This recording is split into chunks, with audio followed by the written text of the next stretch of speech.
So, how's everybody doing out there? Well, welcome to day 6 of Corona Online School. And today we're getting ready to finish up chapter 10, which is surface area. So, I'm not going to talk a lot during this video because a lot of what we're trying to do is for you guys to discover the formulas. So, main thing we want to talk about is what is the definition of surface area. So, in regular terms, the way you want to think about it is imagine you had a present and you were trying to wrap that present with wrapping paper.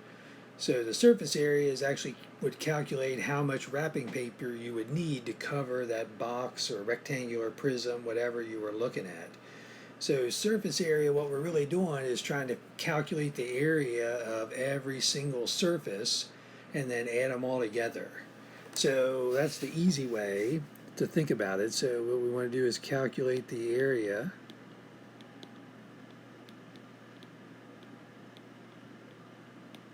of each face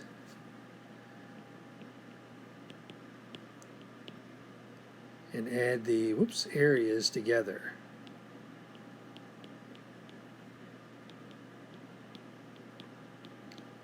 So another way to think about it, if you remember, our shapes are all broken into kind of two different things. There's a base and then there's like the lateral face.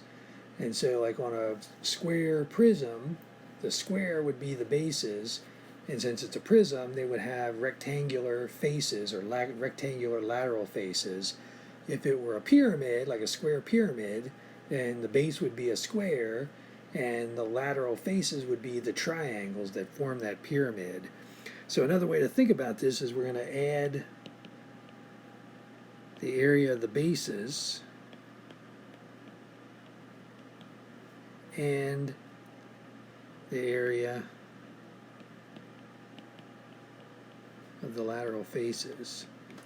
And so the nice thing is you can actually do this without any kind of a formula if you happen to have nets, which if you notice that's what I've done. I've drawn here for you. So what we're going to do is actually go through and calculate the area of a square prism, or a cube, sorry, a rectangular prism. And so again, these would be what the nets look like for them. A triangular prism, a cylinder, a square pyramid, and a cone. So again, you're going to be able to do these without any kind of formula, but hopefully you can recognize from what you're doing, like how to generalize these guys down and actually turn them into formulas. So we've got a little space for you here to fill out the formula. So I did fill in the sphere for you because the sphere is a little tough to get your head around, and it's a little complicated to try to discover what the formula is for a sphere, so I went ahead and gave that one to you. But the prism, cylinder, pyramid, and cone, you guys should be able to figure out on your own, just kind of based on calculating it for these 5 or 6 nets. And then once you're finished with that, what we've got is a few practice problems, which will actually be the exit ticket for the day. So that's actually it for this lesson. So once you're done with the packet, done with the exit ticket, guess what? You're actually going on spring break. So enjoy your spring break. I'll be around tomorrow if you guys have any questions all day. So just let me know. Otherwise, I'll see you tomorrow.